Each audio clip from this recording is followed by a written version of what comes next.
지금부터 화학 1강 안정성에 대한 고찰 강의를 시작해 보겠습니다. 지금 여기서 우리가 하고 있는 것은 화학 논술이고요. 화학 논술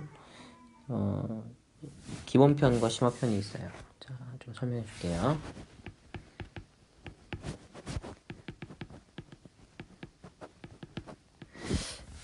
기본편은 누가 듣냐면 기본편은 일반적으로 그냥 경북대, 성균관대, 이거는 과학인재가 아닙니다. 일반 전형이에요. 논술 일반 전형. 그리고 또 그 외에 뭐 경희대,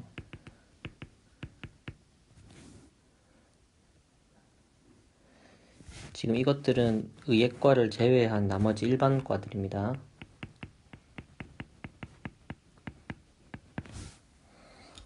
이 정도 대학들에 지원하는 학생들, 또 건대도요, 건국대. 이 정도 대학에 지원하는 학생들은 기본편을 듣습니다. 그리고 심화편은 이제 누가 듣냐면은 의예과, 그리고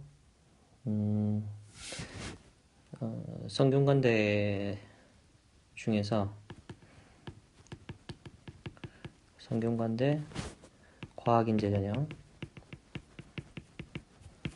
그 다음에 중앙대, 그 다음에 연세대 준비하시는 분들은 심화편 강의를 꼭 들으시도록 합니다. 알겠죠? 그래서 여러분들이 지금 듣는 내용들을 가지고 나중에 이제 여러분들이 수업 시간에 들은 내용을 바탕으로 논술에 있는 것들 써보고, 그리고 문제들 풀어본 다음에 그 푼 것들을 선생님한테 첨삭받는 방식으로 수업을 진행을 하도록 할 테니까요. 이 강의는 일단 여러분들이 개념을 완벽하게 이해를 하는 선에서 듣는 것으로 하도록 하십시오. 알겠죠? 그리고 여기에는 기본편이든 심화편이든 화학2 내용이 나와요. 화학2 내용이 나오는데, 화학2 개념은 교과서를 굳이 봤는데 안 봤는데 볼 필요는 없습니다. 선생님이 최대한 화학2 내용을 보지 않아도 할 수 있는 선에서 이 안에서 다 설명을 하기 때문에 여러분들이 화학2 내용은 굳이 공부를 열심히 하려고 노력하지 않아도 할 수 있으니까 신경 쓰지 마시고 하십시오. 알겠죠? 그렇게 하시고요. 그 외에 뭐 다른 거 궁금한 거 있으면은 오프라인에서 선생님한테 직접 물어보시고 하시면 되겠습니다.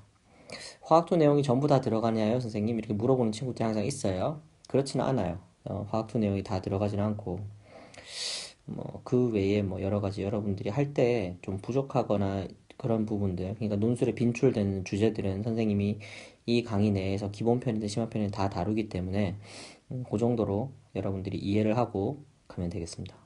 알겠죠? 여기 뭐 학습 목표들을 한번 읽어보십시오. 학습 목표는 화학 1에서 배운 여러 가지 화학적 현상들을 안정성이라는 개념을 통해 설명할 수 있도록 하는 것이 이 기본편에서 다루는 목표가 되겠죠. 그리고 이제 결국 기본 강의를 통해서 우리가 얻어야 될 것은 고등학교에서 배운 여러 가지 화학적 개념들을 바탕으로 논술에 출제된 여러 상황에 이걸 적용을 해서 글로 쓸 수 있다. 적용을 한다는 말은 글쓰기가 돼야 된다는 소리입니다. 글쓰기가 돼야 돼요. 글쓰기인데 뭐 무조건 길게 쓰면 좋느냐? 장문의 글이 무조건 좋진 않아요. 뭐가 담겨 있어야 됩니까? 핵심이 담겨 있고 논리적이어야 합니다. 핵심이 있어야 되면서 논리적이어야 합니다. 알겠죠? 그러니까 이 핵심을 담을 수 있도록 선생님이 문제를 보는 눈을 길러준다, 이렇게 생각하시면 돼요. 알겠죠?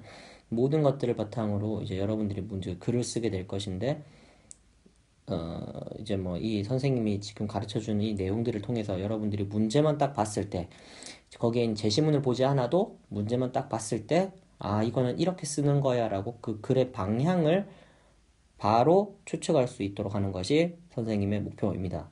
알겠죠? 그리고 선생님이 중간중간에 거기에 문제를 내줘요. 문제를 내주는데 그 문제는 풀이를 바로 올리지는 않겠습니다. 일단은 강의에서는 말 그대로 그 문제 푸는 것보다는 강의 위주로 최대한 할 것이고요. 그 외에 필요한 문제들은 선생님이 따로 개인적으로 또 주도록 하겠습니다. 중간중간에 하다가 모르겠는 부분들을 체크를 했다가 여러분들이 개인적으로 찾아가면서 공부를 하시는 게 가장 좋고요. 복습이 중요하죠. 복습은 꼭 철저하게 하십시오. 수리 논술도 마찬가지지만 과학 논술도 복습을 하지 않으면 안 된다. 꼭 기억하시고 이런 방식으로 수업을 진행하도록 하겠습니다. 그 다음 슬라이드 한번 들어가 볼게요. 자, 목차입니다. 안정성에 대한 고찰. 안정성이란 과연 무엇인가? 화학에서 이야기하는 안정성. 여러분들이 뭐 안정하다, 뭐 불안정하다 이런 말들을 과학을 배우다 보면 막 쓰잖아. 근데 여과 없이 쓰다 보니까 그거의 의미를 모른 채 그냥 대충 이해를 하고 넘어간단 말이죠. 그걸 조금 더 자세하게 그러면서 조금 더 논리적으로 다뤄보자라는 거예요. 근데 그거를 다루는 방법이 에너지와 안정성, 그리고 화학 결합과 안정성, 분자 간의 힘과의 안정성의 관계, 입체 구조와 안정성의 관계, 전자분포와 안정성, 화학 반응과의 안정성을 통해서 결과적으로는 여기에 있는 이 5가지 있죠, 그죠? 이 5가지를 통해서 화학 반응에 어떻게 적용을 할 것인가, 여기까지를 알아본다 이렇게 생각하시면 됩니다. 그리고요, 그래서 이제 한번 개념으로 한번 들어가 볼게요. 실제로 우리가 찾는 모든 반응들은 불안정한 상태에서 안정한 상태로 진행을 하려고 합니다. 쉽게 생각해 보세요, 여러분. 어떤 사람이 여기에 공을 들고 있어요. 공을 들고 있어요. 근데 이 공을 놓습니다. 놓으면 어떻게 되죠? 여기에 있는 이 공이 툭. 미안. 다시. 공을 놓으면은 이 공이 어떻게 돼요? 떨어집니다. 그죠? 이렇게 툭 떨어져요. 그죠? 자, 공이 떨어진단 말이야. 이건 무슨 말이야? 이 자리에 있던 공이 툭 떨어진다. 다시 말하면 이 상태보다 물리에서는 이거 뭐라고 이야기하죠? 이 상태에 있는 게 이 상태에 있는 것보다 어떻다? 위치 에너지가 더 높은 상태. 얘는 위치 에너지가 낮은 상태다. 그래서 얘가 좀 더 불안정하고 얘가 더 안정하다. 뭐 이런 식으로 설명을 하잖아. 그지? 그러니까 우리 삶에서 겪는 여러 가지 모든 상황들은 전부 다 어떤 상태에서, 불안정한 상태에서 안정한 상태로 자꾸 변하려고 하는 그런 경향성을 가지고 있다라는 겁니다. 자, 여러분들 여기 적혀있는 글은 중요하니까 꼭 찾아서 읽으십시오. 무슨 말이에요? 안정성은 상대적인 개념이다. 상대적 개념. 자, 상대적이라는 말에 주목하세요. 상대적이라는 말은 어떤 하나라는 물질만 가지고 사실은 정확하게 안정하다라고 말을 하는 거는 조금 애매하다라는 거예요. 어떤 거는 안정하다라고 말할 수는 있어. 뭐 헬륨, 네온, 아르곤, 그지? 이런 거 안정한 물질이잖아요. 맞아. 그런데 항상 안정성을 따질 때는 한 놈만 가지고 따지는 거는 타당하지 않다는 거예요. 논리적으로 어떻게 따져야 된다? 뭉뚱그려서 같이 봐야 된다는 거죠. 뭉뚱그려서 같이 봐야 된다. 그런 개념이다라는 걸 꼭 기억하십시오. A라는 물질의 안정성을 이야기를 하고 싶으면은 A와 비교하는 비교군 B가 있어야 된다는 거예요. 한 놈만 가지고는 안정성을 설명할 수가 없다 이 말이야. 여기 보면 H2O 분자가 있고 CH4 분자가 있지.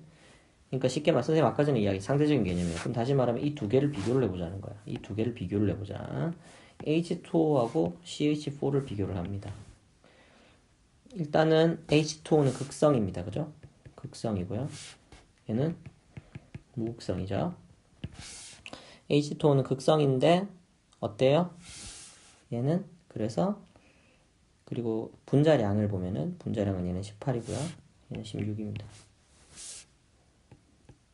극성 정도가 이렇고 분자량은 이렇게 되죠. 분자량이 비슷하면 우리가 이걸 가지고 비교를 합니다. 그죠?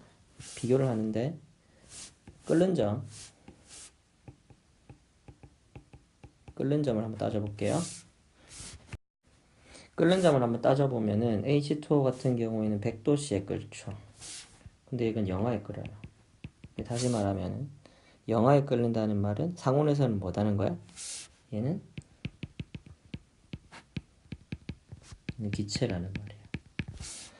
이 녹는 점이 0도거든, 그지? 물은 녹는 점이 0도잖아. 그래서 얘는 상온에서는 액체입니다, 그죠? 상온에서 액체가 되겠죠. 지금 여기 뭐 꿈틀이처럼 이렇게 생긴 거 있잖아.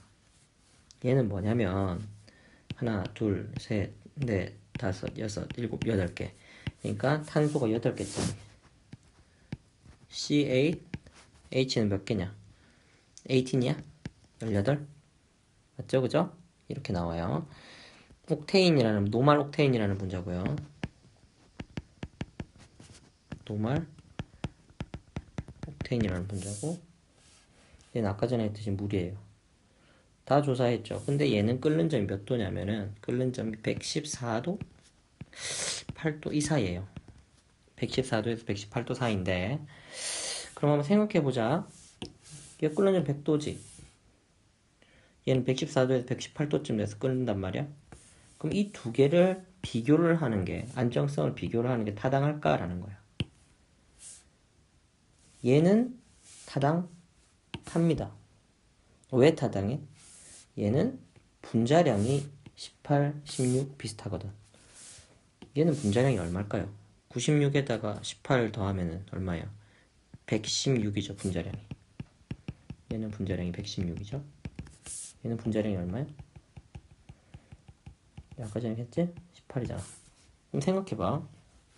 분자량이 이렇게 많이 차이가 난다는 말은 이 분자 자체가 뭐가 크다는 소리야? 분자 한 개 질량이 크다는 말이지. 분자 한 개 질량이 커. 그럼 결과적으로 어떻게 되지? 분자 한 개 질량이 크니까 실제로 얘는 무극성이야.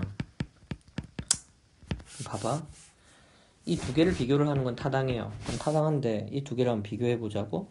끓는 점의 차이를 비교를 하고 싶다. 끓는 점 차이를 비교를 하고 싶다. 이건 뭐라고 비교를 합니까? 끓는 점 차이는 얘는 분자 간 힘의 차이인데 차이 때문이고, 이 분자 간 힘의 차이에는 뭐가 있다?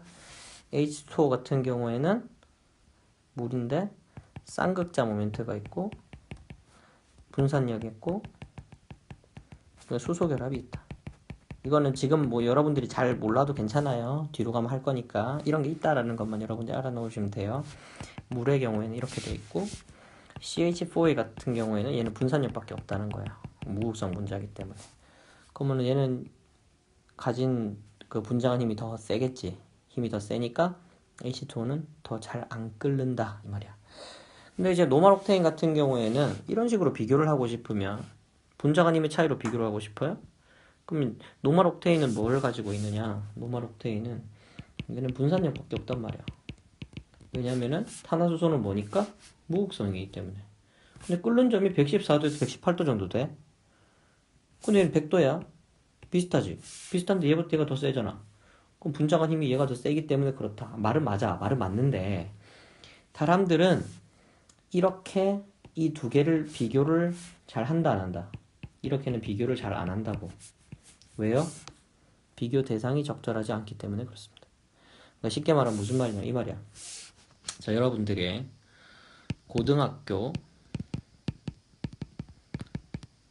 고등학생하고요. 고등학생인데 여자고요. 키가 작아요. 이런 여학생이 있다고 칩시다. 남녀 차별하는 거 아니야. 잘 한번 생각해봐. 근데 이 여학생하고 싸워. 누구하고 싸우냐면 유치원생 남학생이고요. 키가 큰 아이하고 싸워요. 당연히 누가 이기겠습니까? 이 학생이 이기겠죠, 그죠? 왜? 아니, 유치원생보다 당연히 고등학생이 더 크잖아, 그지? 그러면 싸우면 당연히 고등학생이 이기겠죠, 그죠? 그러니까 이런 비교는 적절하지 않다는 거야. 그러니까 뭘 비교하겠다는 거야. 뭔지는 모르지만 어쨌든 간에 특성이 뭔가 하나라도 어떤 거 비슷한 것끼리, 특성이 비슷한 것끼리 비교를 하겠다. 그것이 뭐다? 안정성에 대해서 접근하는 방법이다. 안정성을 비교할 때는 뭘 가지고 비교하자? 특성이 비슷한 것끼리를 비교하자. 이거 꼭 기억하십시오. 알겠죠? 특성이 어느 거 하나라도 뭔가 닮은 게 있어야 그걸 가지고 비교를 할 수가 있다는 이야기죠. 그래서 사실은 여기서 분자량이 얘가 18이고 얘는 116인데 이 두 개를 비교를 하는 거는 말이 안 된다 이 말이야. 그러니까 쉽게 말해서 얘가 가지고 있는 수소 결합력이 얘보다 더 약하겠습니까? 그렇지는 않겠죠, 그죠? 얘는 노멀 옥테인이 무극성 분자이기 때문에 얘는 분산력밖에 없어요. 근데 H2O는 분산력도 있지만 쌍극자 모멘트하고 수소 결합 같은 게 있기 때문에 얘가 더 셀 것 같아. 그런데 실제적으로 분자가 이미 얘가 더 세기 때문에 무극성 분자지만은 끓는 점이 더 높은 거란 말이야. 그럼 이상하잖아. 우리가 알고 있는 거랑 정반대란 말이야. 그러면은 이제 이렇게 생각해야 되는 거지. 아, 우리가 지금 하려고 하는 이 비교 방식은 타당하지 않구나. 이렇게 생각을 하셔야 된다는 거죠. 결과적으로 어떻게 해야 된다? 특성이 비슷한 것끼리를 비교를 하려고 여러분들이 노력을 하셔야 된다라는 겁니다. 알겠죠? 안정성이 증가하면 에너지는 낮아진다. 안정성이 증가하면 에너지는 낮아진다. 이게 무슨 말입니까? 여러분들이 어떤 화학 반응을 시키거나 뭔가를 할 때 안정성에 대해서 이야기를 하는데 만약에 안정성이 증가를 한다라는 말은 뭐 에너지하고 무슨 관계냐? 이 두 개는 안정성과 에너지는 반비례 관계다. 이렇게 생각할 수 있겠죠. 안정성이 높다는 것과 에너지가 낮다는 것은 의미상으로 비슷한 말입니다. 무슨 말인지 알겠죠? 안정성이 높아지면 어떻게 에너지는 낮아지는 거예요. 다시 말해서 안정성이 낮아진다는 말은 에너지가 어떻게 된다는 것이다? 에너지가 높아진다는 거. 에너지가 높으면은 뭐라고 이야기를 해요? 그러니까 쉽게 말하면 이 말을 다시 말하면 불안정하다 이렇게 말하는 거죠. 자, 이거를 조금만 더 자세하게 설명을 해줄게요. 여러분들 보어 이론 알고 있죠? 보어 이론. 거기에 있는 그림. 여러분들 거기에 있는 페이지를 보십시오. 보어 이론을 한번 보면서 이야기를 해봅시다. 들뜬 상태에 대해서 한번 공부를 해볼게요. 들뜬 상태. 자, 들뜬 상태가 무슨 말이지? 어떤 핵이 있어. 핵이 있어. 전자가 있지. 그치? 전자가 있는데 어떻게 되는 거냐면은 이 빛을 받아요. 빛을 받아요. 자, 써놓으세요. 다음 장에 나와 있겠지만 빛은 에너지이다. 알겠지? 빛은 에너지야. 까먹으면 안 돼. 그럼 쉽게 말하면은 에너지가 지금 에너지가 슝슝슝슝 해서 어떻게 됐어요? 이 원자 안으로 에너지가 들어온 거죠. 그죠? 그럼 쉽게 말하면은 이 원자는 어떻게 한 겁니까? 빛 에너지를 어떻게 했어요? 흡수한 겁니다. 그죠? 다시 말하면은 빛 에너지를 흡수했다. 에너지는 화폐 같은 거야. 그러니까 쉽게 말하면 무슨 말이냐면 내가 1,000원을 가지고 있는 1,000원을 받았으면 2,000원이 되잖아요. 에너지가 그런 개념이라고. 그러면은 어떤 원자가 가지고 있는 에너지가 있어. 근데 빛 에너지를 흡수했어. 그러면 원자의 에너지는 어떻게 되는 거야? 에너지가 증가하는 거지. 에너지가 증가한다. 그제? 에너지가 증가한다. 그럼 원자가 에너지가 증가하는 거를 우리가 뭐라고 생각을 하냐면은 그거를 우리가 일반적으로 잘 알고 있는 들뜬 상태다 이렇게 설명을 한다는 거예요. 무슨 말인지 알겠습니까? 이게 무슨 상태? 들뜬 상태. 언제? 빛 에너지를 흡수할 때. 들떴다라는 말의 영어 표현이 뭐냐면 excited state라고 이야기를 해요. 무슨 말인지 알겠죠? 그러니까 들떴다라는 말 자체가 흥분된 상태다 이 말이잖아. 흥분되었다. 다시 말하면은 에너지를 받은 상태다 이 말이에요. 그러면은 우리가 이걸 통해서 뭘 알 수 있습니까? 아, 빛이 에너지인데 이 에너지를 흡수를 해서 이 원자 자체의 에너지가 높아지니까 그러니까 안정해진다, 불안정해진다, excited, 불안정해진다 이 말이지, 그지? 그렇게 생각해 볼 수가 있다는 거예요. 보어 이론에서 한 가지 더. 그러니까 쉽게 말하면 보어 이론에서는 실제로 여기서 빛을 가지고 하는 게 아니잖아요, 그죠? 여러분들이 잘 알고 있습니까? 발머의 실험을 가지고 해석을 하죠. 발머의 실험을 뭐라 그래요? 발머의 수소 방전 실험이라고 이야기를 하지. 이 방전이라는 말이 무슨 말이야? 전기 에너지를 어떻게 하는 거야? 전기 에너지를 방출하는 거단 말이야. 에너지를 어떻게 하는 거예요? 수소한테 주는 겁니다. 그죠? 전기의 형식으로 에너지를 가하는 거예요. 그럼 수소 원자가 어떻게 하는 거예요? 그 에너지를 받아서 들뜨게 되겠죠. 들뜨고 나면은 그거를 선생님이 여기서 이렇게 표현을 해 놓은 겁니다. 이게 빛이 아니라 뭐가 된다? 전기 에너지가 돼서 발머의 실험은 그런 것이고, 지금 여기서 이야기하는 것은 뭐다? 빛 에너지를 가지고 하는 그런 거죠. 그죠? 들뜬 상태에서 올라갔다가. 자, 그러면 그 다음에 한번 생각해 봅시다. 발머의 수소 방전 실험은 이렇게 해서 에너지를 가해요. 그러고 나면 사실은 우리한테 얻을 수 있는 건 뭐밖에 없습니까? 이렇게 된 스펙트럼밖에 없죠. 그죠? 뭐 이렇게 생긴 스펙트럼 얻잖아요. 그러면 스펙트럼이라는 것은 여기 있는 이런 스펙트럼은 뭘 의미하는 겁니까? 이런 것들 여러분들이 이거 쓰죠, 그죠? 여기서부터 쓰는데 이걸 뭐라고 써요? 얘가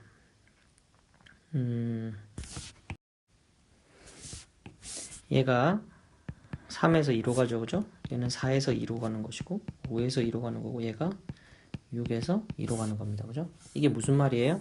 자, 세 번째 전자껍질에 있던 전자가 어디로 떨어진다? 두 번째 전자껍질로. 네 번째 전자껍질에 있던 전자가 어디로? 두 번째 껍질로. 다섯 번째 전자껍질에 있던 전자가 두 번째 껍질로. 여섯 번째 전자껍질에 있던 전자가 두 번째 껍질로 전자가 떨어진다 이 말이야. 완벽하게 바닥 상태로 떨어지는 건 아니에요. 여기서 말하는 것처럼 바닥 상태는 아닌데, 근데 어쨌든 간에 어떻게 되는 거야? 얘들이 전자껍질이 더 큰 전자껍질에서 더 낮은, 더 작은 전자껍질로 떨어진다. 이렇게 생각할 수 있겠지. 사실 여기서 쓴 6, 1, 2, 3, 4, 5, 6 이런 것들은 주양자수예요. 주양자수. 근데 왜 여기선 이렇게밖에 기록이 안 되죠? 1로 떨어지는 건 뭐니까? 자외선 영역이라서 기록이 안 된다. 그래서 3에서 2부터 6에서 2까지만 우리가 이렇게 얻을 수가 있다라는 거를 여러분들이 알고 있죠. 그죠? 다시 말하면 결과적으로 이거는 무슨 스펙트럼이냐면 여기에 있는 이런 빛들 있잖아요. 이거 있죠, 그죠? 이거는 방출된 빛이에요. 다시 말하면은 이 스펙트럼 자체를 뭐라 그러냐면은 방출 스펙트럼이라고 이야기를 합니다. 방출 스펙트럼. 방출 스펙트럼이라는 게 무슨 말이겠습니까? 일단은 수소 방전 실험을 했죠, 그죠? 다시 한번 생각해 보세요. 수소 방전 실험. 다시 말하면 뭘 한 것이다? 전기 에너지를 가했다. 어디로? 이 원자로 전기 에너지를 방출을 했다. 전기 에너지가 수소 원자한테 전기 에너지를 가했다.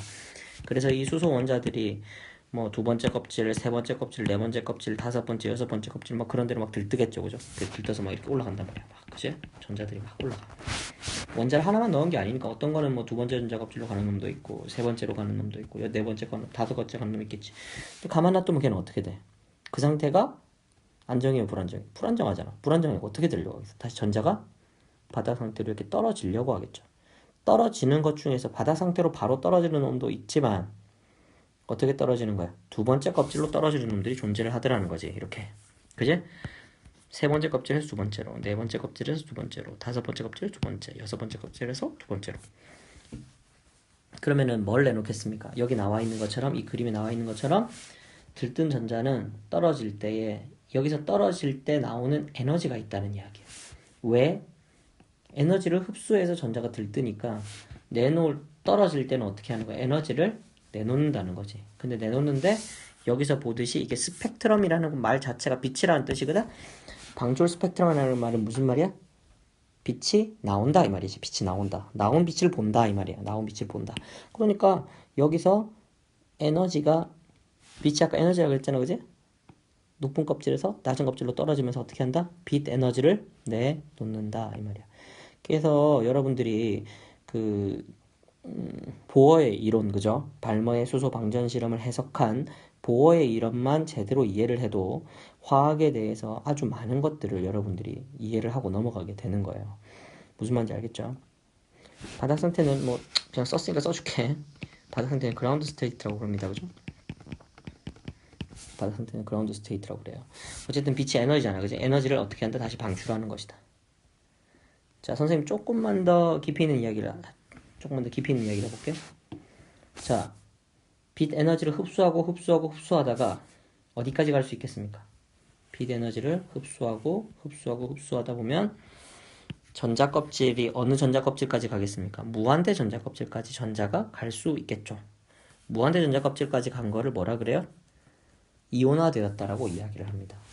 그렇죠? 자, 다시 봅시다. 그러면은 이거는 뭐랑 관련이 있는 거예요? 이온화 에너지, 아이오니제이션 에너지, 그죠? 그거와 관련이 있는 것이고, 이거는 뭐랑 관련이 있습니까?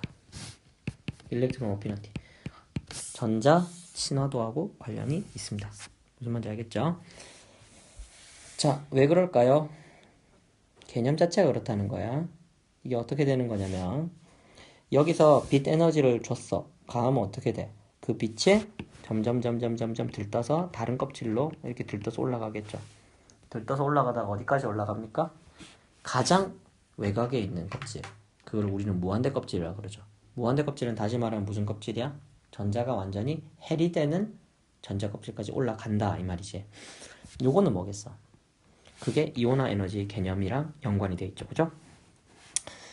전자 친화도는 무슨 개념이겠습니까? 무한대 껍질에 있던 전자가 어떻게 되는 거예요? 가장 바깥 껍질, 그러니까 전자가 비어있는 쪽으로 전자가 들어간다 이 말이야.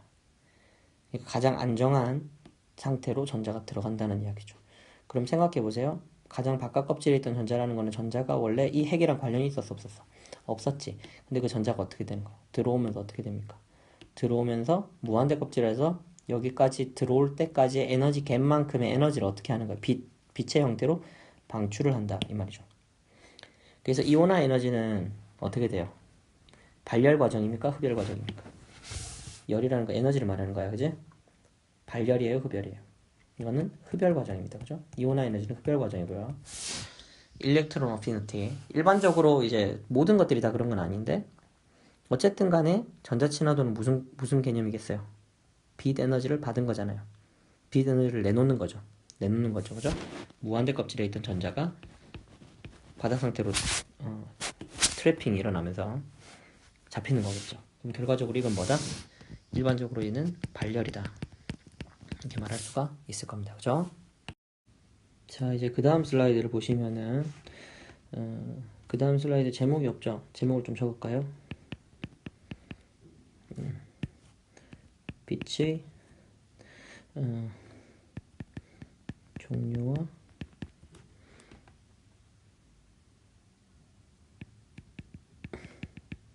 입자의 운동, 이렇게 적으시면 되겠습니다. 빛의 종류와 입자의 운동.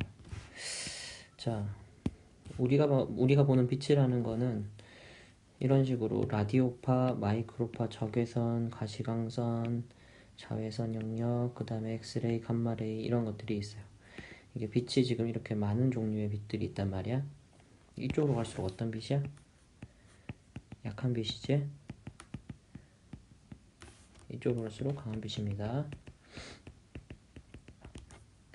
자, 라디오파부터 한번 살펴볼까요? 라디오파는 여러분들이 뭐 AM, FM 이런 것들 말하는 거거든. 이런 것들 말하는 건데 얘들이 뭐를 하냐면은 전자의 회전과 관련이 있어요. 전자의 회전. 그러니까 쉽게 말하면은 전자가 우리가 뭐 전자 채우고 있다고 할 때 뭐 이런 식으로 채우잖아, 그지? s 오비탈에 만약 전자가 하나 차 있다. 근데 여기다 라디오파를 조이잖아. 라디오파를 조이면 이 전자가 회전 방향을 뭐 이런 식으로 바꾸는 거예요. 무슨 말인지 이해되죠, 그죠? 돌아가는 방향이 바뀐다고. 그런 식으로 전자의 회전이 바뀐다는 뭐 그런 식의 변화들, 혹은 핵도 회전을 하거든. 핵 자체가 회전을 하는데 이 핵 자체의 회전을 바꿔주는 거예요. 그런 것들이 이 라디오파고요. 조금 더 강한 빛인 마이크로파를 쪼이게 되면은 이건 여러분들이 잘 알고 있는 전자레인지 같은 거예요. 전자레인지 같은 건데 이 마이크로파를 쪼이면은 이걸 분자라고 그러잖아요. 이 분자 자체가 이렇게 도는 거예요. 회전을 해. 분자가 돌아. 자, 일반적으로 우리가 알기로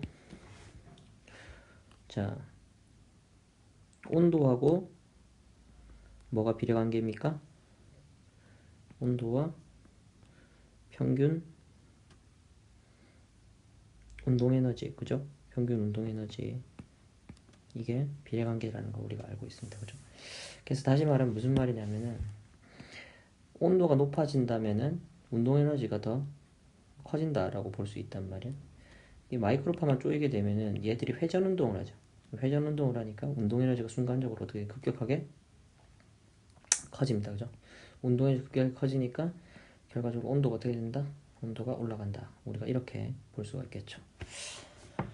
그 다음에 이제 적외선하고 적외선 영역인데요. 적외선 영역은 어떤 거를 하는 거냐면은 얘를 쪼여주면은 진동을 합니다. 진동. 그러니까 회전이지? 회전보다 좀 더 강한 빛인 적외선 영역의 빛을 쪼이면은 진동을 해요. 얘가 이런 식으로 하는 진동을 뭐라 그러냐면은 스트레칭 바이브레이션이라고 합니다. 스트레칭 바이브레이션이라고 그러고요.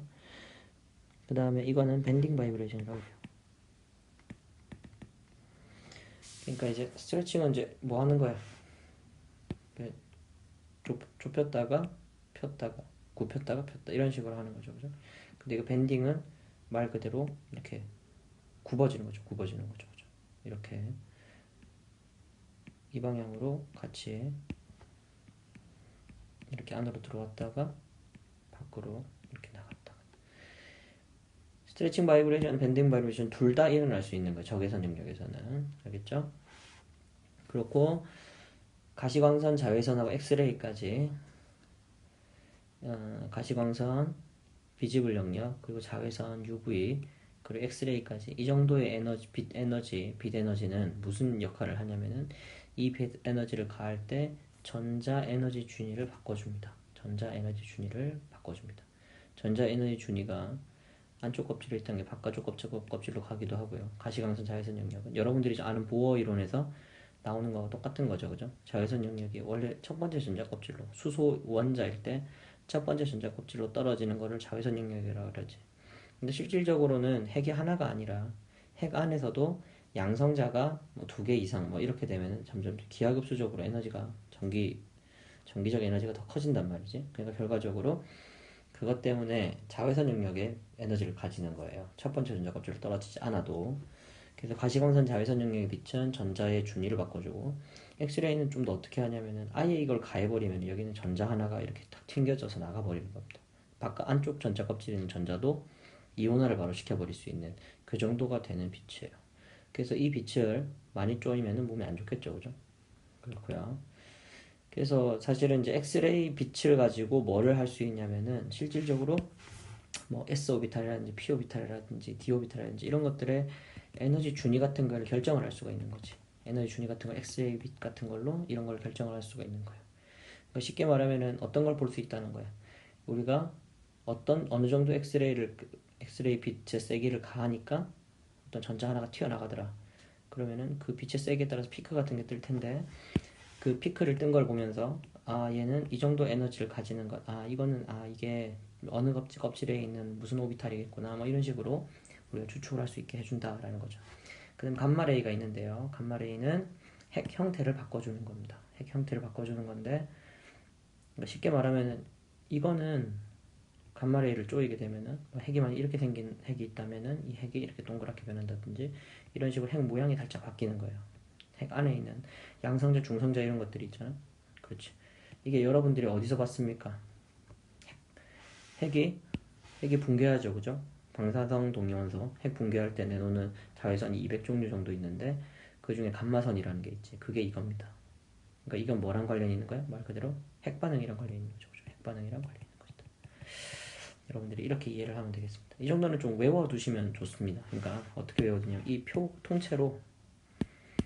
통째로 외워두면 나중에 여러분들이 문제를 풀거나 할 때 좀 도움이 될 거예요. 꼭 기억을 해 두시기 바랍니다. 나중에 이제 또 혹시 빛에 대한 문제가 나오면은 요런 것들을 가지고 해석을 하면 되겠다. 꼭 생각을 하시고요. 자, 다음 이제 들어봅시다. 화학 결합에 대해서 한번 알아볼 건데 화학 결합이라는 것은 뭐다? 정전기적인 상호작용이다. 그래서 우리가 물리적 변화, 화학적 변화를 구분하잖아. 물리적 변화, 화학적 변화를 구분하는데 화학적 변화를 구분하는데 이 두 개를 구분을 하는 거는 물리적 변화는 자, 상태 같은 게 바뀐다든지, 그죠? 상태의 변화라든지 그런 것들을 이야기를 하는 것인데, 엄밀하게 정의를 한번 해볼게요. 화학적 변화는 뭡니까? 화학적 변화. 화학적 변화라는 거는 화학 결합이 변하는 겁니다. 화학 결합의 변화. 이게 화학 변화예요. 화학 결합이 바뀌는 거나 화학 결합이 변한다. 뭐 이러면 이거 화학적 변화라고 생각을 해볼 수가 있죠. 그러니까 쉽게 말하면 우리가 잘 알고 있는 메테인의 완전 연소 반응 있지, 그치? 완전 연소 반응. 그래가지고 CO2 플러스 2H2 이렇게 되는 반응이 있는데, 그때에 이런 것들이 CH4, C하고 H가 결합을 하고 있었는데 C하고 O의 결합으로 바뀐다. 그러니까 화학 결합이 변했지. 이런 것들을 뭐라 그런다? 화학 변화라고 이야기하는 거. 그럼 물리적 변화는 뭐예요? 이런 걸 제외한 것들이죠. 그러니까 화학 결합과 관련 없는, 화학 결합과 관련 없는 변화. 이렇게 생각을 해도 무방하겠죠. 그렇게 해서 여러분들이 생각하시면 되겠습니다. 자, 금속 결합을 한번 알아볼까요? 자, 금속 결합도 정전기적 인력이라고 이야기를 할 수 있다는 거지. 근데 이거는 뭐하고 뭐 사이의 결합입니까? 이거 양이온이죠, 그죠? 양이온이고요. 이런 건 뭡니까? 자유전자입니다, 그죠? 자유전자. 그러면 뭐하고 뭐 사이의 결합이다? 양이온과 자유전자 사이의 결합인데, 정전기적 인력이 있으려면 플러스하고 마이너스가 있어야 되겠지? 양이온이 플러스고 당연히 자유전자가 마이너스일 때인 거니까 이제 정전기적 상호작용이라고 말할 수가 있겠다. 그제? 뭐 금속 결합 특징 이런 것들은 여러분들이 다 배웠을 거라고 믿고요. 그거는 더 이상 하지 않겠습니다. 이온 결합을 한번 살펴봅시다. 이온 결합은 뭐예요? 여기 보시면은 양이온이랑 음이온이 이렇게 그대로 결합을 하고 있지. 이것도 보면은 양이온과 음이온의 결합을 이온 결합이라고 이야기를 하죠. 양이온하고 음이온의 결합, 다시 말하면은 이게 플러스고 이게 마이너스겠지, 그치? 그렇게 해서 정전기적 인력으로 결합을 한다. 자, 공유 결합은 어때요? 공유 결합은 여기 보면은 H가 H2가 있는데요. 지금 이제 오비탈 모양으로 그려놨습니다. H가 여기에 지금 보면은 양이온이 있겠죠. 그죠? 양이온이 아니라 양성자가 여기 있을 거예요. 그죠? 양성자가 있을 거고, 여기 보면 전자들이 이렇게 있습니다. 사실 여기에 있는 전자는 얘랑 원래 결합을 하고 있었던 것이고, 여기 있는 전자는 얘랑 결합하고 있었다라고 생각해 보세요. 여러분이 오해를 하면 안 되는 게, 수소 H2가 만들어질 때 여기에 있는 전자들 두 개가 서로서로 짝을 이루면서 결합을 할 수 있기 때문에 결합이 된다라고 생각하면 안 됩니다. 그거는 짝을 이룰 수 있다는 건 오비탈 이론에서 파울리 베타 원리 때문에 그렇게 이야기를 하는 것이고, 실질적으로 여기서 일어나는 화학 결합은 어떻게 일어나는 겁니까? 원래는 여기서 있는 이 초록 색깔만 원래는 원자, 수소 원자로 있었겠죠. 그런데 얘가 공유 결합이 일어날 때 어떤 식으로 일어나요? 새로운 결합. 여기 얘와 얘 사이 새로운 결합과 얘와 얘 사이 새로운 결합이 하나 더 생기는 거지. 이게 뭡니까? 이게 뭐예요? 이게 바로 공유 결합에서 이야기하는 핵과 공유 전자 간 상호작용 이야기할 수 있겠지. 그치? 핵하고 공유 전자하고 상호작용을 하는 것을 우리는 이렇게 볼 수 있는데, 이게 뭐다? 공유 결합이다. 그럼 핵이 무슨 전하를 띠고 있습니까? 핵이 양전하를 띠고 있죠. 공유 전자는 당연히 음전하를 띠고 있습니다. 그러니까 결과적으로 우리 이 모든 세 개의 결합들, 그죠? 금속 결합이라든지 이온 결합이라든지 공유 결합이라든지 전부 다 뭐라고 이야기할 수 있다는 거야. 전부 다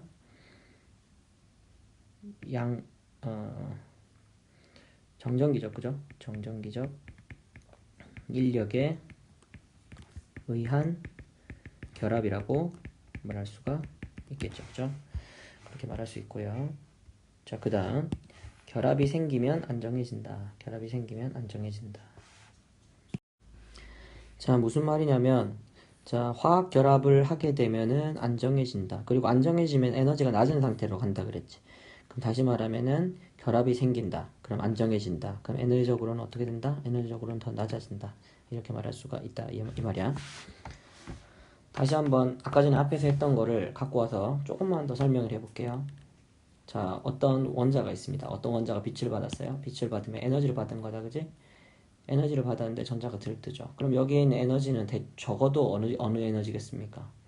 적어도 자외선 영역 혹은 가시광선 영역의 빛이다. 적어도 가시광선 영역의 빛이다라는 거지. 가시광선 이상의 빛을 받으면 어떻게 되는 거예요? 전자가 들뜬다는 거예요. 전자가 들뜨죠.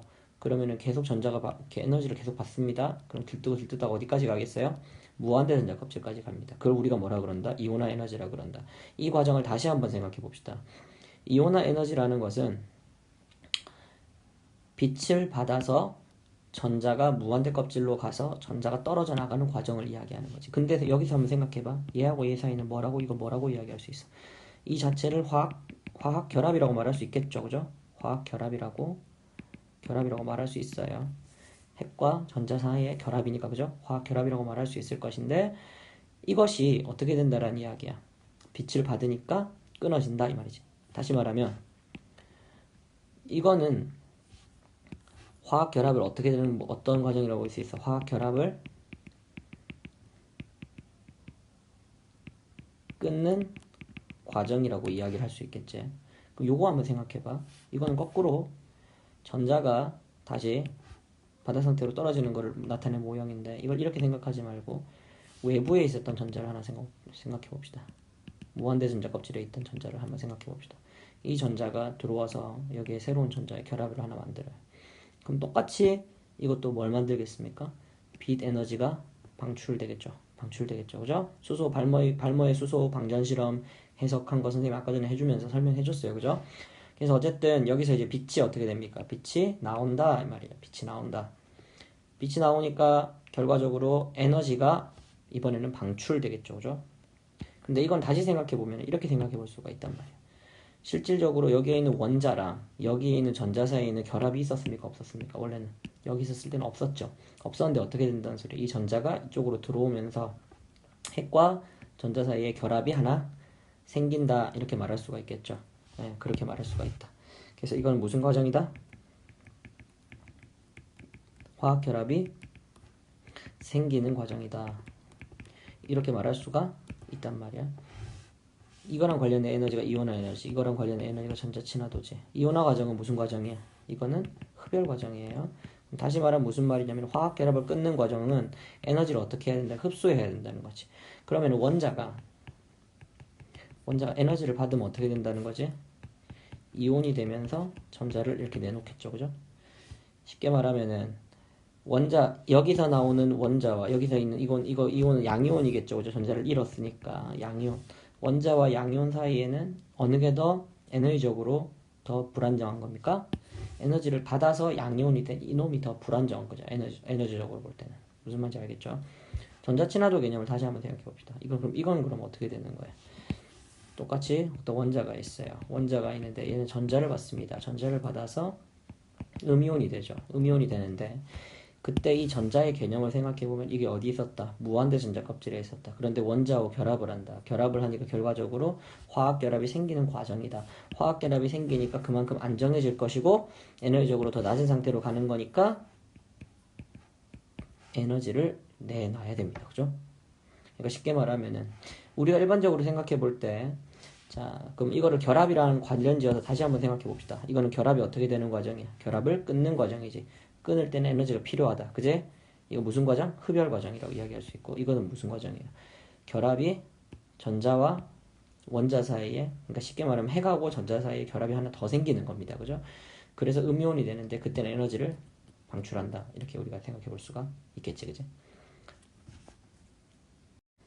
다음 결합이 강하면 안정하다. 들어가 봅시다. 결합이 강하면 안정하다. 여기 시그마 결합이라는 게 있고 파이 결합이라는 게 있죠. 여기서 나타내면은 시그마 결합은 이렇게 쓰고요. 파이 결합은 이렇게 씁니다. 자, 시그마 결합은 여기서 보이는 이런 부분들. 시그마 결합을 선생님 빨간색으로 표현을 할게. 시그마 결합을 빨간색으로 표현하고 파이 결합을 파란색으로 표현을 할게요. 시그마 결합은 어느 부분이냐면은 여기에 있는 이 부분, 요 부분, 요 부분, 요 부분이에요. 자, 다시 말하면 무슨 말이다? 지금 여기서 보이는 선생님 이런 건 뭐예요? 이거는 전부 다 오비탈이야, 오비탈. 알겠지? 여러분 S오비탈, P오비탈 알죠? 그죠? 여기 sp2라는 말이 나오는데 이거는 나중에 이제 혼성 오비탈이라는 개념을 다시 설명을 할 때 그때 조금 더 자세히 설명을 해줄게요. 어쨌든 여기서 있는 오비탈은 오비탈이 어떻게 된다라는 거야. 지금 보세요. 여기는 이렇게 생긴 오비탈이랑 이렇게 생긴 오비탈이 있어. 근데 그 오비탈이 어떻게 돼? 그 두 개의 오비탈이 겹치는 거죠. 그죠? 겹칩니다. 여기서 탄소하고 탄소 사이에 있는 이렇게 생긴 오비탈이 겹치는 이런 것들을 시그마 결합이라고 표현을 한다고. 근데 지금 여기도 보면은 HN이 1S라고 적혀있지. 그럼 다시 말하면 무슨 말이야? 이거는 수소에 있는 S오비탈이야. 그치? S오비탈. 바닥 상태에는 수소는 S오비탈의 전자 1S의 전자 하나만 들어가 있잖아. 그치? 거기에 있는 거랑 여기에 있는 탄소가 오비탈이 겹치면서 그 두 개 오비탈이 겹치면서 결합하는 이런 것들을 전부 다 시그마 결합이다. 이렇게 말을 한다는 거죠. 지금 보시면은 지금 여기 2p 오비탈이라는 게 있어요. 이렇게 생긴 오비탈이랑 이렇게 생긴 오비탈이 있어. 그지? 근데 그 두 개가 어떻게 되어 있습니까? 두 개가 나란하게 들어가 있죠. 나란하게 들어가 있는데 여기에 전자가 하나, 여기에 전자가 하나가 있단 말이야.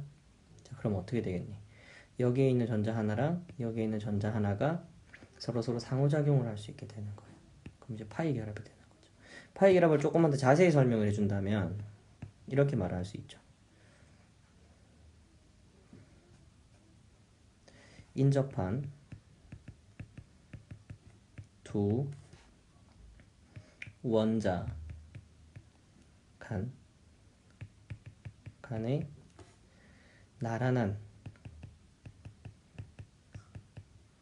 나란하다. 그죠? 나란한 오비탈의 상호작용으로 생성. 이렇게 말할 수가 있다는 이야기죠. 다시 말하면 무슨 말이라고? 인접한 두 원자, 그 다음에 오비탈이 나란해야 돼. 이 두 가지 조건이 같이 돼야 된다는 거지. 원자 두 개가 인접해야 되고, 그 다음에 오비탈은 나란해야 됩니다. 이 두 가지가 있을 때 그걸로 인해서 생성이 된다라는 거예요. 그래서 여기에 있는 탄소에 있는 이 p 오비탈이랑 여기 있는 p 오비탈이 하나가 인접한 원자, 나란한 오비탈이 전자가 들어가 있으면서 이렇게 상호작용을 하고 있는 그런 형태다라고 보는 거죠. 그러면 뭐가 파이 결합이다? 이 자체가 이게 뭐예요? 이게 파이 결합입니다. 그죠? 이렇게 생각해 볼 수 있겠지, 그치? 자, 조금만 상식적으로 생각을 해봅시다. 상식적으로 생각을 해보면은 지금 여기에 이렇게 오비탈이 직접적으로 겹쳐서 결합한 이런 결합이 있고요. 나란하게 전자들이 오비탈들이 이렇게 나란하게 공간적으로 위치를 하고 두 원자가 인접한 위치에 있을 때 그것들이 나란한 위치에서 전자들이 이렇게 상호작용을 하는 거를 우리가 파이 결합이라고 이야기를 했잖아. 그러면은 시그마 결합과 파이 결합 중에서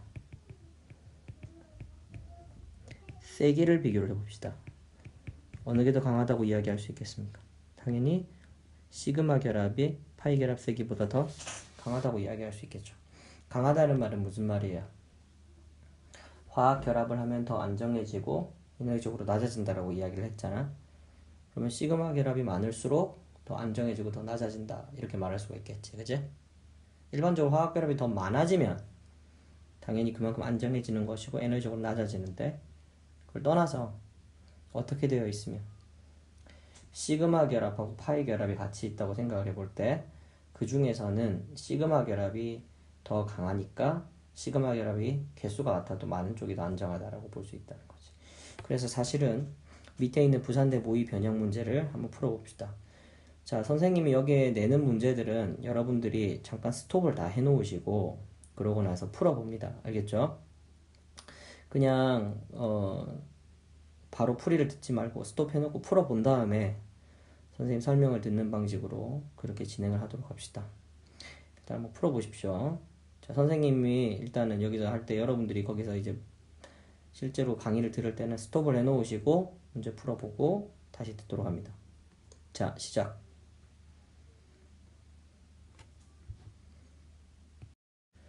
자, 해볼까요? 자, 이 화학 반응식을 분자 구조를 한번 우리가 예측을 해서 이거를 한번 그려볼까? N2는 어떻게 생겼냐면 이렇게 생겼다, 그치? 루이스 구조를 정확히 그리려면 여기 있는 전자쌍은 얘하고 가장 멀리 떨어져 있어야 되니까 이렇게 와야 될 것이고요. H2는 이렇게 그릴 수 있겠죠. 3H2니까 이렇게 그렸습니다. 이거 두 개가 합쳐져서 뭐가 되냐면은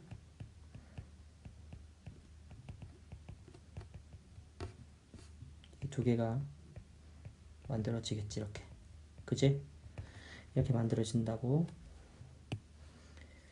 자, 그렇게 해서 결합을 시켰습니다. 그런데 여기 보면 결합 에너지라는 것들이 나와 있죠. 결합 에너지. 사실은 정량적으로 이렇게 결합 에너지를 줬다는 건 정량적으로 계산을 하는 소리거든.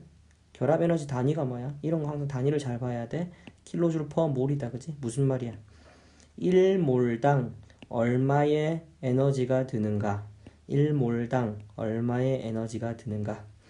이거를 얘 개념으로 그대로 한번 이야기를 해볼게요. 결합을 하면 에너지가 더 낮아진다 그랬죠. 방출하면서. 맞습니까? 다시 말하면 이거는 무슨 말이야? N과 N이 뭐 할 때? 결합을 할 때. 뭐로? 삼중결합으로 결합을 할 때. 어디서 출발을 합니까? 당연히 질소 원자였겠죠. 질소 원자가 이 삼중결합을 몇 몰을 만들 때? 그렇지. 1몰의 삼중결합을 만들 때 950kJ의 에너지를 내놓는다. 이렇게 말할 수 있다는 거예요. 이해됩니까? 네. 조금 더 이제 정확한 거는 나중에 여러분들이 뭐 책 같은 데 보시면은 정확하게 정의가 되어 있으니까 만약에 이 강의만으로 조금 부족하다 싶으면 화학투 책에 있는 이 부분을 찾아서 한번 보도록 하시고요. 자, 그럼 이제 수소에 대해서 똑같이 한번 읽어볼까요? 수소 원자들이 이렇게 생긴 결합을 몇 개를 만들 때 1몰개를 만들 때 그때 얼마만큼의 450kJ만큼의 에너지를 방출한다 이 말이에요. 그죠? 이거는 뭐겠어요? N과 H가 중성 기체 원자들인 N과 H가 이렇게 생긴 이 단일 결합을 몇 몰개 만들 때 1몰개의 결합을 만들 때 그때 에너지가 400kJ만큼이 방출된다 이 말이에요. 다시 말하면 무슨 말이겠습니까? 다시 말하면 이 에너지를 뭐에 가하면 N2에 가하면 어떻게 된다는 소리야? 이 결합이 1몰개가 끊어진다 이렇게 말할 수가 있다는 거죠. 이해되죠? 그죠? 그 에너지적으로 한번 생각을 해서 한번 그림을 한번 그려봅시다. 그러니까 지금 반응물의 에너지가 어떤 에너지 상태가 있을 거란 말이야. 반응물. 그 다음에 생성물은 어디로 갈지 모르겠어요.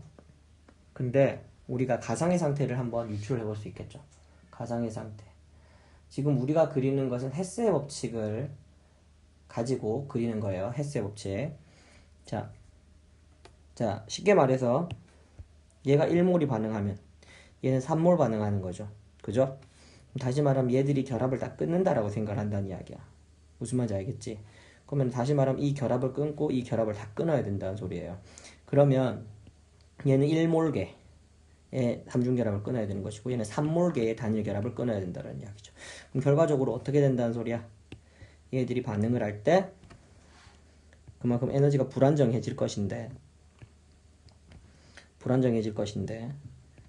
N2 3H2가 있는데 불안정해져서 이 N과 6H를 만들 거란 말이에요. 근데 그때 들어간 에너지가 얼만큼이라는 거야. 얘는 950kJ/몰이고 450이 몇 개? 3몰개가 있는 거죠. 그렇게 생각하면 된다는 이야기지. 그럼 총 얼만큼의 에너지가 들어가는 겁니까? 450 3배 하면 얼마예요? 1350. 1300, 2300이다, 그치? 2300. 단위는 kJ/몰이겠죠. 그런데 반응을 해서 NH3를 두 분자를 만듭니다. 그죠? NH3는 N하고 H 사이 결합이 몇 개가 있습니까? N하고 H 사이 결합이 6개가 있어요. 그죠? 6개가 있는데 다시 말하면 여기에 있는 결합 6몰개를 만들 때 어떻게 된다는 소리야? 에너지가 이만큼의 6배만큼이 방출된다 이 말이에요. 그러면은 얘가 어떻게 되는 거야? 다시 에너지를 방출을 하죠. 얼마만큼?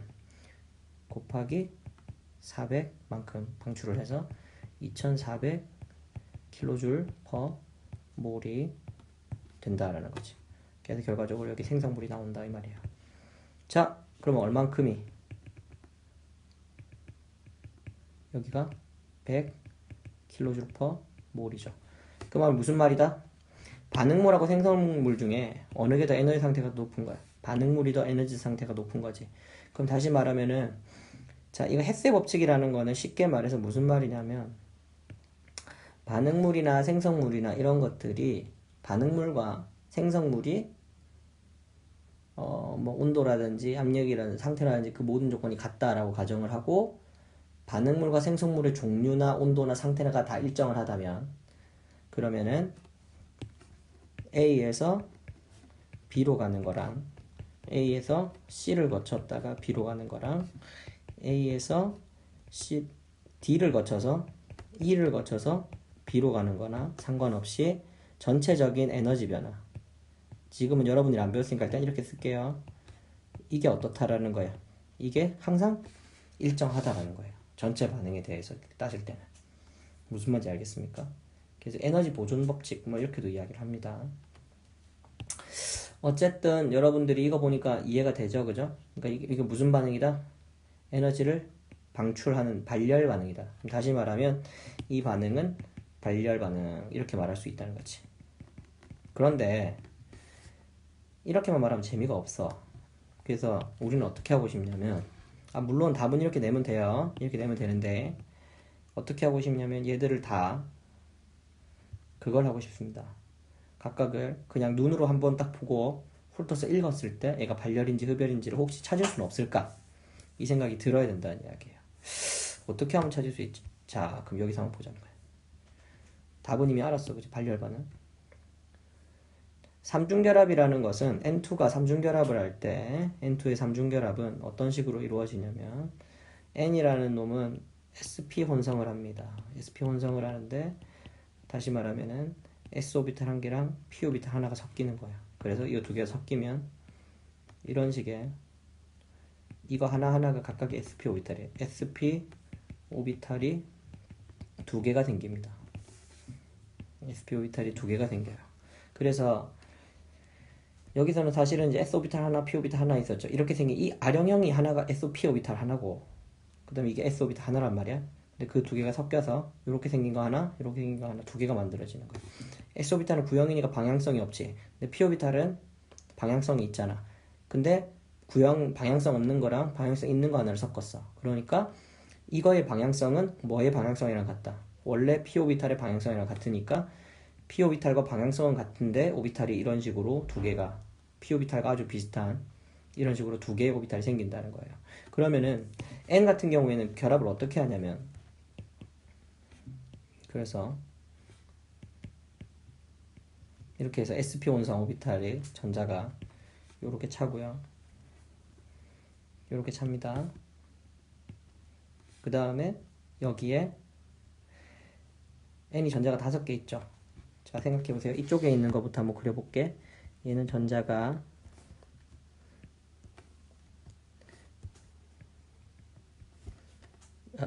여기는 파란색으로 그릴게요. 이렇게 하면 총 각각이 3개씩의 전자를 쓴 거죠.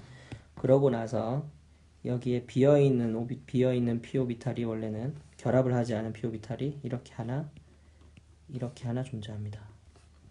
그런데 여기에 그 각각의 오비탈의 전자가 지금 3개를 썼으니까 원래 원자가 지금 5개잖아. 이쪽 p 오비탈이 하나, 이쪽 p 오비탈이 하나, 이쪽 p 오비탈이 하나, 이쪽 p 오비탈이 하나 들어가 있는 거죠. 자, 그럼 보세요.